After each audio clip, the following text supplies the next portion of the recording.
Saat tiada jalan, hadapi persoalan, Yesus ada di sana dan memberiku jawaban. Pahitnya kenyataan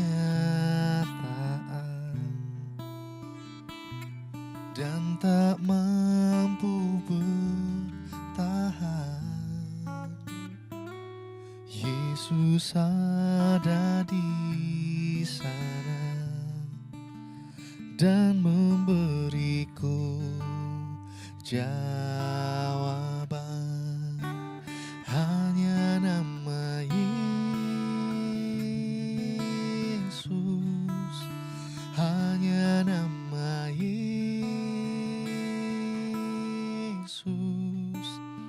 hanya nama Yesus, berikan ku pengharapan. Hanya nama Yesus, hanya nama Yesus, hanya nama Yesus, berikan ku kepastian.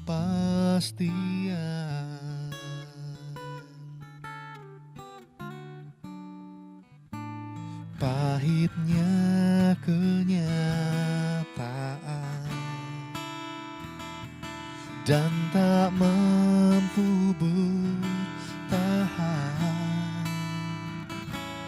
Yesus ada di sana dan memberiku jawaban.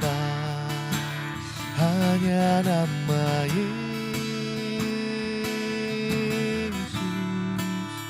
hanya nama Yesus,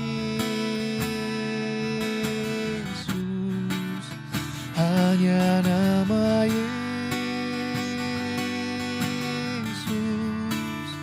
berikan ku pengharapan. Hanya nama Yesus, hanya nama Yesus, hanya nama Yesus, berikan ku kepastian.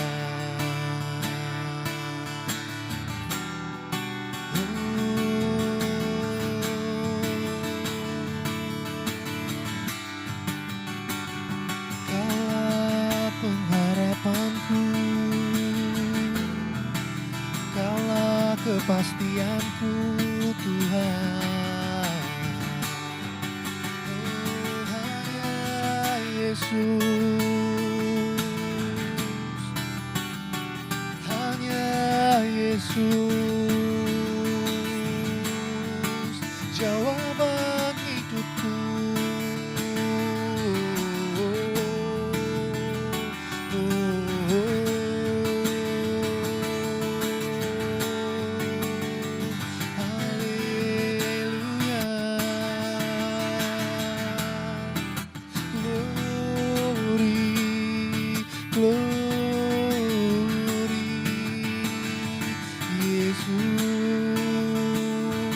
Yesus satu-satunya kepastian dalam hidupku yang tak pernah berubah. Hanya Yesus, hanya Yesus,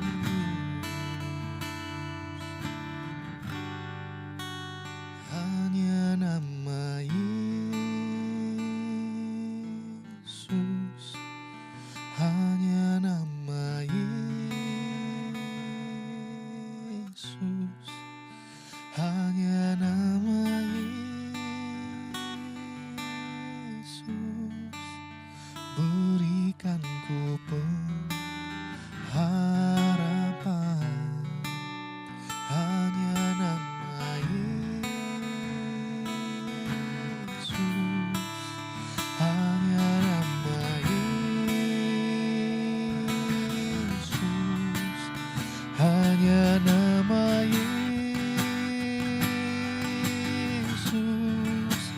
berikan ku kepastian.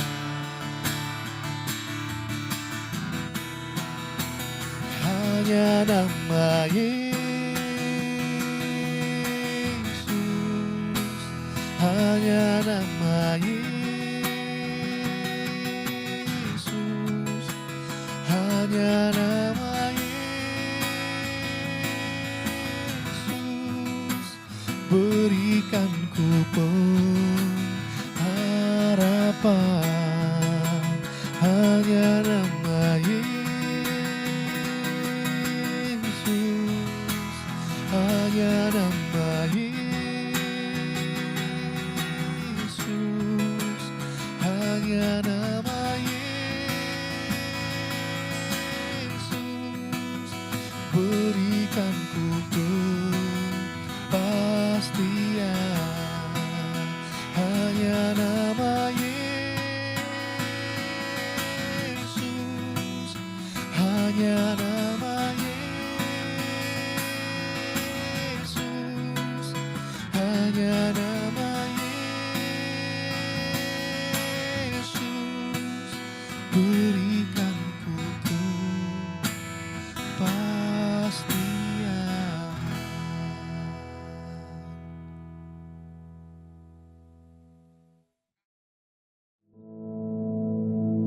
Our Father, which art in heaven, hallowed be thy name.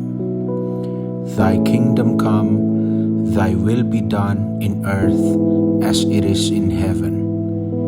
Give us this day our daily bread, and forgive us our debts, as we forgive our debtors. And lead us not into temptation, but deliver us from evil.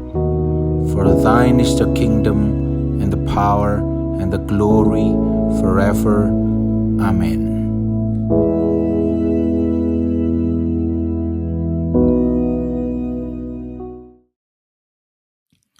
Haleluya, puji nama Tuhan, saudara sekalian. Mari pagi hari ini kita merenungkan kembali bagaimana sebetulnya seorang pengikut Yesus yang sungguh-sungguh memikul salib dan menyangkal diri. Ini sesuatu yang sangat penting, ini bukan sesuatu yang sekedar himbauan dan sebagainya. Karena ini adalah kunci melihat keajaiban Tuhan. Ketika kita sungguh-sungguh taat kepada Dia. Taat dalam pengertian mau mengikut Yesus sungguh-sungguh. Bukan asal-asalan. Supaya itu bisa terwujud, maka ketaatan itu diwujudkan dalam denying self ini. Akunya tidak dipakai lagi. Barulah kita bisa mengikuti alur rencana Tuhan. Nah, mari pagi hari ini saya ajak saudara melihat bersama-sama di dalam kitab Yosua, pasal yang ke-5. Kita akan baca mulai ayat yang ke-13. Ketika Yosua dekat Yerikho, ia melayangkan pandangnya, dilihatnya seorang laki-laki berdiri di depannya dengan pedang terhunus di tangannya. Yosua mendekatinya dan bertanya kepadanya, "Kawankah engkau atau lawan?"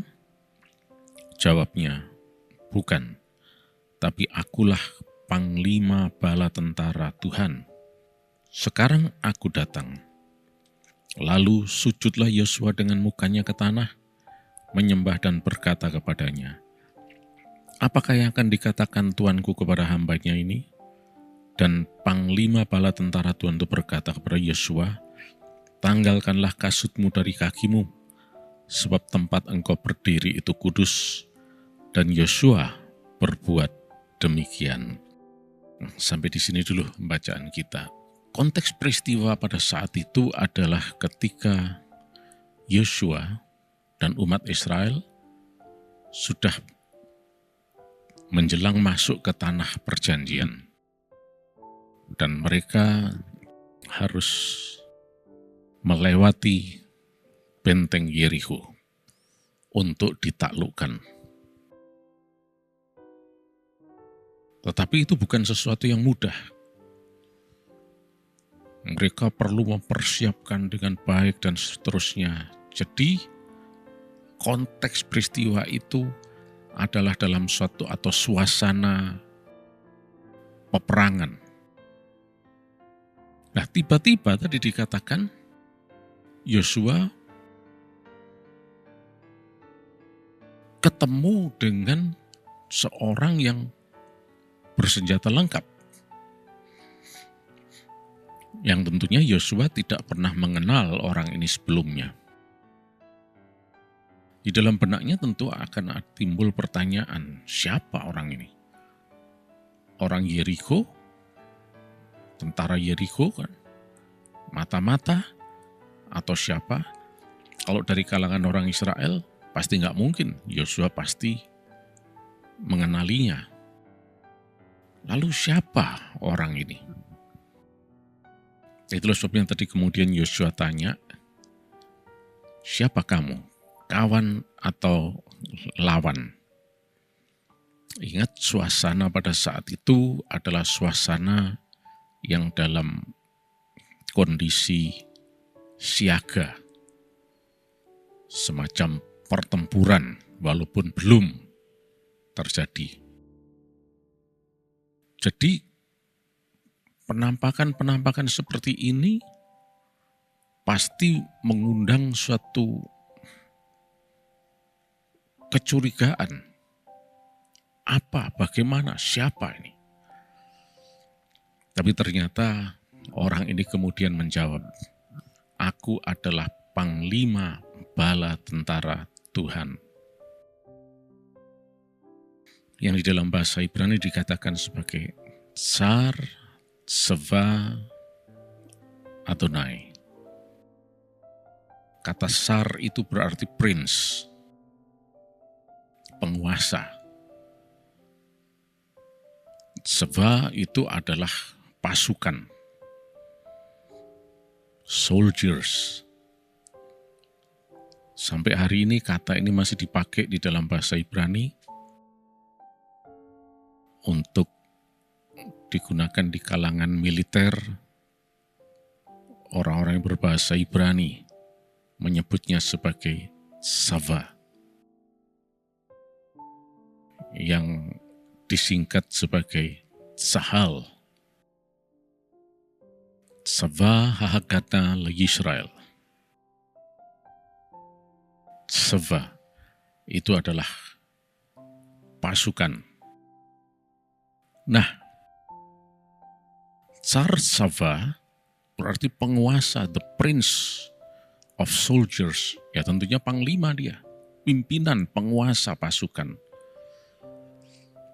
Tapi Seva Adonai, pasukan Tuhan, makanya disebut sebagai panglima bala tentara Tuhan. Nah, mendengar hal itu, Yosua langsung memberi hormat dengan bersujud bahkan di hadapannya. Dan kemudian mengatakan, silahkan panglima memberikan komandonya, memberikan perintah atau instruksi. Nah, kita tahu bahwa tahap berikutnya adalah penaklukan kota Yerikho. Nah, secara strategi militer, tentunya pasti akan dilakukan dengan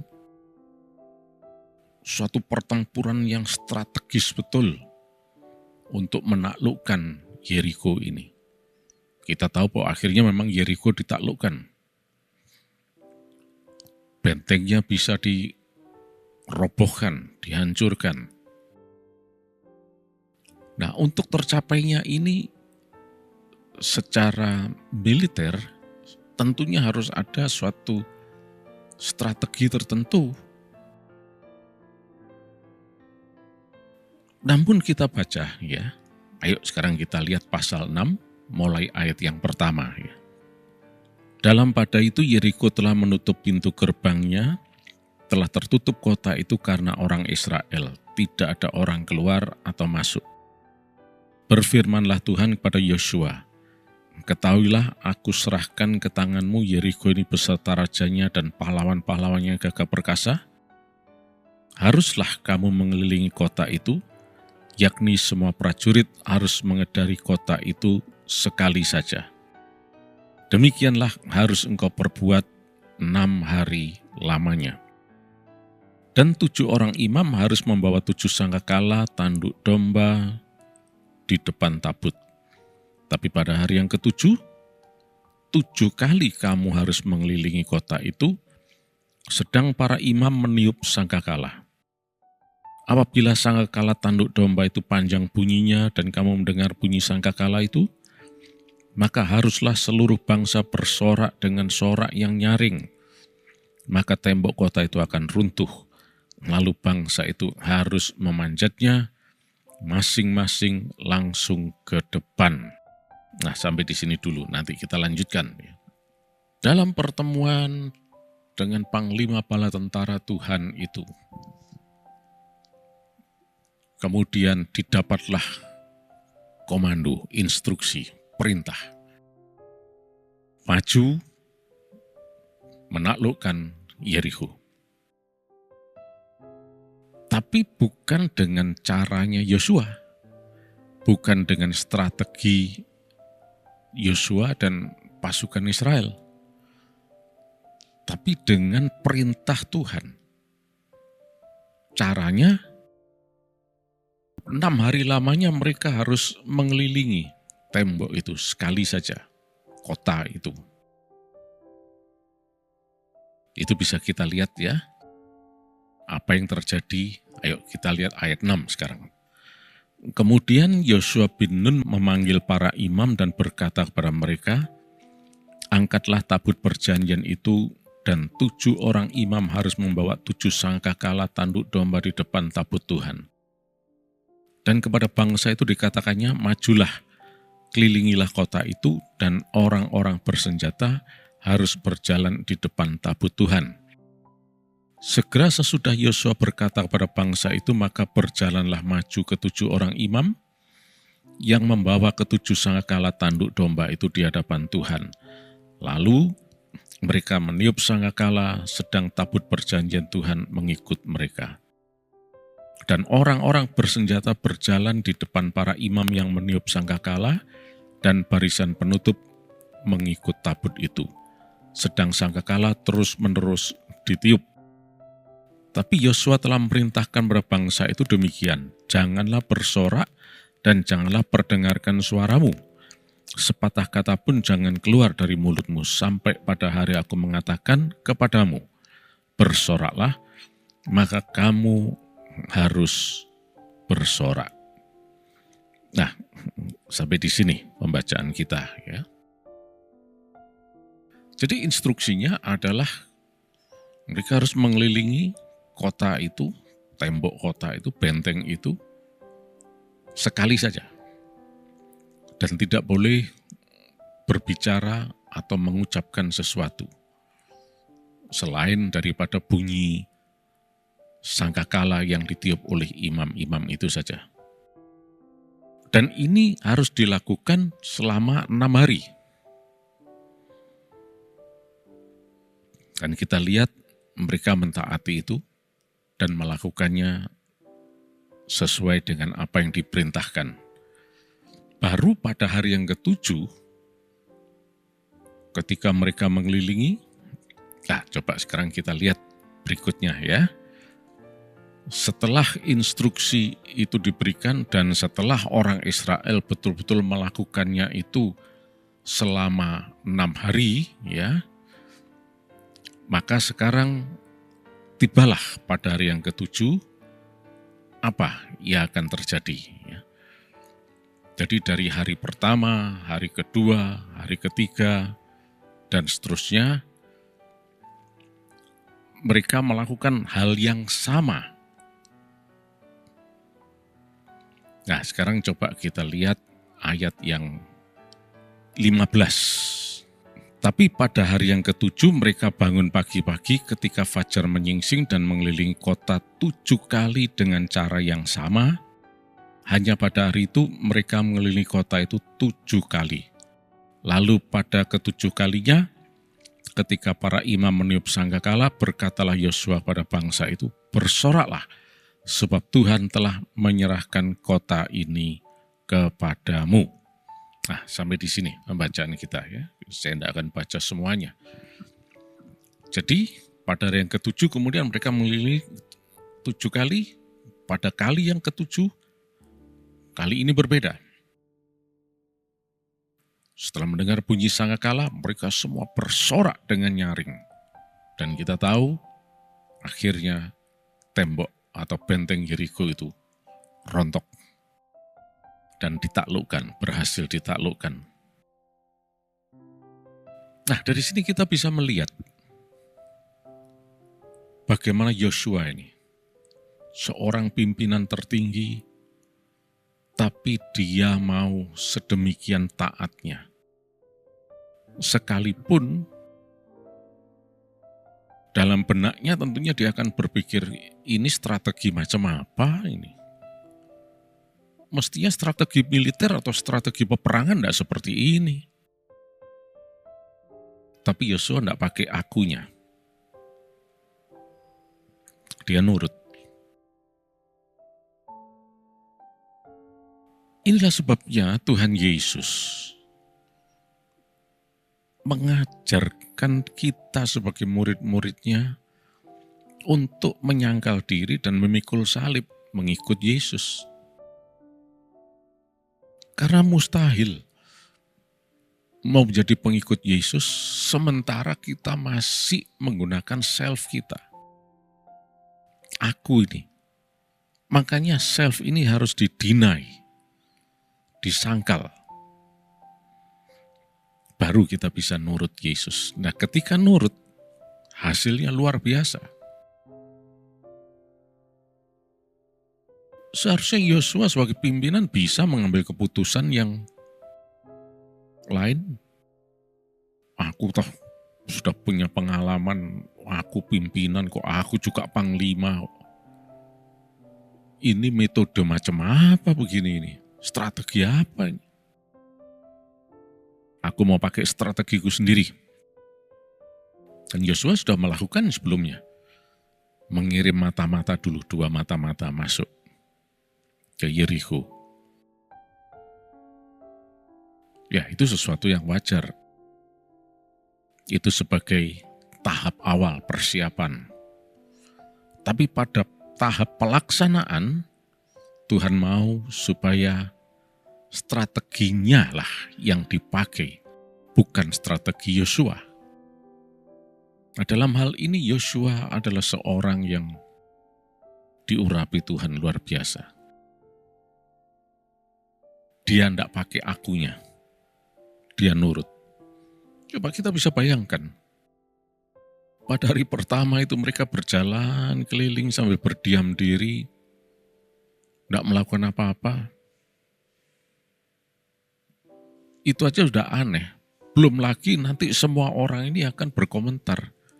Kan kita tahu sekarang bahwa dunia ini memang dipenuhi oleh komen, opini.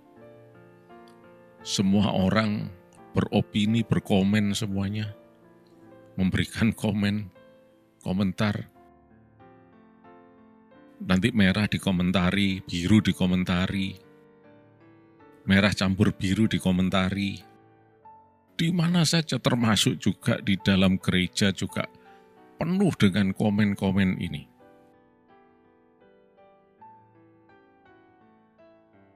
Tapi Tuhan tidak butuh komen. Tuhan butuh taat. supaya bisa taat ini, yaitu menyangkal diri. Yosua ini tidak tertutup kemungkinan orang sebanyak itu akan komen, ini model apa ini?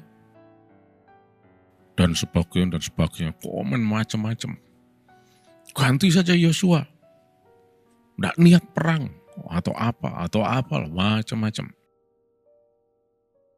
Tapi Yosua tidak peduli. Apapun itu, bukan aku yang dipakai, tapi perintah Tuhan Yesus. Nah, inilah seperti yang Tuhan mau. Karena dia adalah panglima di atas segala panglima. Pemimpin, penguasa di atas segala penguasa. Dia mau supaya kita nurut, berjalan di jalurnya.